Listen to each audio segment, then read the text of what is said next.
Hello dear learners, कैसे हैं आप सब। आई होप आप सब लोग बढ़िया होंगे, मज़े में होंगे। आज का जो वीडियो है अगेन बीएड सेमेस्टर 4 का है। सब्जेक्ट कोड है B403, measurement and evaluation unit 3 हम कवर करने वाले हैं आज इस वीडियो में। टॉपिक जो है इस वीडियो का वो है meaning and definition of achievement test, types and function. So अगर आप चैनल पर नए हैं, पहली बार आए हैं, चैनल को सब्सक्राइब नहीं किया है तो चैनल को सब्सक्राइब करें, वीडियोज़ को लाइक करें, क्योंकि हम बहुत सारे informative videos time to time upload करते रहते हैं। तो विदाउट वेस्टिंग टाइम फटाफट शुरू करते हैं। सबसे पहले बात कर लेते हैं मीनिंग ऑफ अचीवमेंट टेस्ट की। तो अचीवमेंट टेस्ट का मीनिंग जो है वो कुछ ऐसा है। कैम्ब्रिज डिक्शनरी कहती है कि एक ऐसा टेस्ट जिसके थ्रू स्टूडेंट्स की जो नॉलेज है एक पर्टिकुलर सब्जेक्ट से रिलेटेड, उसको कंपेयर किया जाता है with the performance of other students taking the same test. यानी आपने एक टाइप का सेम टेस्ट कंडक्ट किया बहुत सारे स्टूडेंट्स पे, और उनकी जो नॉलेज है related to that particular subject, आप उसे क्या कर रहे हैं, कंपेयर कर रहे हैं with the performance of other students. And achievement test is a test of developed skill और नॉलेज। बच्चों की जो भी डेवलप्ड स्किल या नॉलेज है उसको आप टेस्ट कर रहे हैं, दैट इज अचीवमेंट टेस्ट। तो नेक्स्ट पॉइंट कहता है कि जो अचीवमेंट टेस्ट है उसके थ्रू टीचर्स जो असेस कर पाते हैं कि आखिर बच्चे ने कितना सीखा है। और यहाँ पे सिंपल सा एक फंडा दिया है कि जो भी बच्चा स्कूल में सीखता है उसे उसका अचीवमेंट कहा जाता है। और जो टेस्ट कंडक्ट किया जाता है एग्जामिनेशन के फॉर्म में या कोई और टेस्ट जिसके थ्रू आप मेजर कर रहे हैं कि बच्चे ने कितना सीखा, वो कहलाता है अचीवमेंट टेस्ट।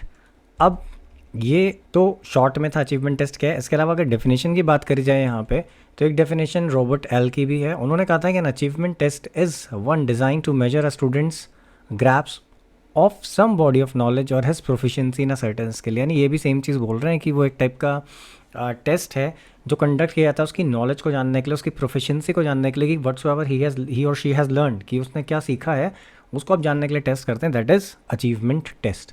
अब टाइप्स ऑफ अचीवमेंट टेस्ट की अगर बात करें तो अलग से एक टॉपिक भी था जो कि फ़िलहाल इसी वीडियो में कवर हो रहा है। तो दो टाइप के टेस्ट होते हैं, एक होता है टीचर मेड टेस्ट और एक होता है स्टैंडर्डाइज टेस्ट। तो जो टीचर मेड टेस्ट है उसमें क्या है, a teacher uses different terms of evaluation technique in the classroom situation. तो क्लासरूम सिचुएशन में जो टीचर है वो डिफरेंट टाइप की टेक्निक्स यूज़ कर सकता है इसके थ्रू वो जानना चाहे कि बच्चे को कितना आया कितना नहीं आया। The teacher made test is one of the most valuable instrument in the hand of the teacher to solve this purpose. और साथ ही साथ भाई टीचर के पास ऑप्शन अवेलेबल है, एक वैल्यूएबल इंस्ट्रूमेंट है जिसको यूज़ करके टीचर जो है वो असेस कर सकता है कि बच्चे ने कितना सीखा कितना नहीं सीखा। It is design to solve the problem और requirements of the class for which it is prepared. साथ ही साथ होता है कि जो ये टेस्ट है आपका टीचर मेड टेस्ट, ये क्या करता है उस क्लासरूम के प्रॉब्लम को सॉल्व करने के लिए, जो भी रिक्वायरमेंट्स हैं क्लासरूम में प्रॉब्लम्स रिलेटेड या जो भी आप कह सकते हैं टीचर जानना चाहता है अचीवमेंट से रिलेटेड, तो उसके हिसाब से टीचर खुद डिज़ाइन कर लेता है। It is prepare to measure the outcome and content of the local curriculum. जो भी लोकल करिकुलम है उसके जो भी कॉन्टेंट्स हैं उनको जानने के लिए, उनको मेजर करने के लिए प्रिपेयर जनरली किया जाता है। ये ज़्यादा फ्लैक्सीबल होता है। It can be adopted to any procedure and material. तो यहाँ पे क्या होता है, ये बहुत ज़्यादा फ्लैक्सीबल है, तो किसी भी टाइप की प्रोसीजर हो, किसी भी टाइप का मटेरियल हो, किसी भी टाइप की टीचिंग हो, आप उसके अकॉर्डिंगली इसको चेंज कर सकते हैं। It does not require any sophisticated technique for preparation. और साथ ही साथ इसके लिए कोई कॉम्प्लिकेटेड सोफिस्टिकेटेड टेक्निक नहीं चाहिए, तो ईजिली ये जो है प्रिपेयर भी किया जा सकता है, यानी टीचर खुद इसको ईजिली प्रिपेयर कर लेगा। देन नेक्स्ट पॉइंट कहता है in the teacher made test the test items, time limit, instruction, procedure of scoring. यहाँ पे टेस्ट टू टेस्ट डिफरेंट हो सकती है, यानी कि ये जो भी सिस्टम है जिस तरीके से मेजर करना है वो अकॉर्डिंगली टीचर खुद मॉडिफाई कर सकता है। These test may be written oral in nature, कुछ भी हो सकते हैं, रिटर्न भी हो सकते हैं, ओरल भी हो सकते हैं। And the teacher made test both objective type and essay type items can be included. साथ ही साथ ऑब्जेक्टिव टाइप क्वेश्चंस भी हो सकते हैं, ऐसे टाइप भी हो सकते हैं, मतलब ये डिपेंड करता है टीचर के ऊपर क्योंकि वो खुद इसको डिज़ाइन कर रहा है। अब बात कर लेते हैं स्टैंडर्डाइज टेस्ट की। तो ये जो स्टैंडर्डाइज टेस्ट होते हैं इनमें क्या होता है, ये बहुत ही सोच समझ के केयरफुली जो है कंस्ट्रक्ट करे जाते हैं एंड इनमें यूनिफॉर्मिटी होती है एक प्रोसीजर में, यानी जो प्रोसीजर ऑफ स्कोरिंग है वो भी यूनिफॉर्म रहेगा।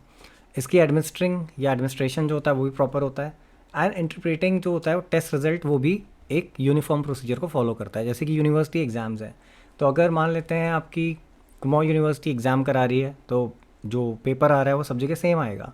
सीबीएसई अगर कराएगा, ठीक है, तो सीबीएसई के एग्ज़ाम्स हैं या कोई भी स्टेट बोर्ड है जैसे कि यूके बोर्ड है, तो इन सब के पेपर भी क्या स्टैंडर्डाइज्ड हैं। स्टैंडर्डाइज टेस्ट का मतलब कि there is a standard procedure, और साथ ही साथ स्कोरिंग भी जो है उसका भी एक स्टैंडर्ड नॉर्म रखा गया कि इसके बेसिस पे ही मार्क्स यहाँ पे दिए जाएंगे।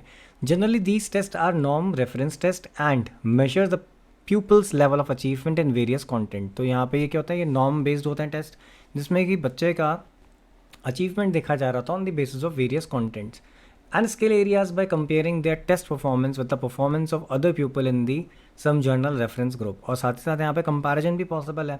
जैसे कि अल्टीमेटली क्या होता है, आप एग्जाम देते हैं उसमें परसेंटेज आती है, परसेंटेजेस के बेसिस पे क्या होता है कंपैरिजन हो सकता है कि किसने कितना अचीव किस चीज़ में किया। सपोज अगर कोई बच्चा है जिसकी मैथमेटिक्स अच्छी है तो मैथ्स में उसने स्कोर कर दिया 90, हो सकता है कोई वीक है उसने मैथ्स में स्कोर कर दिए 40।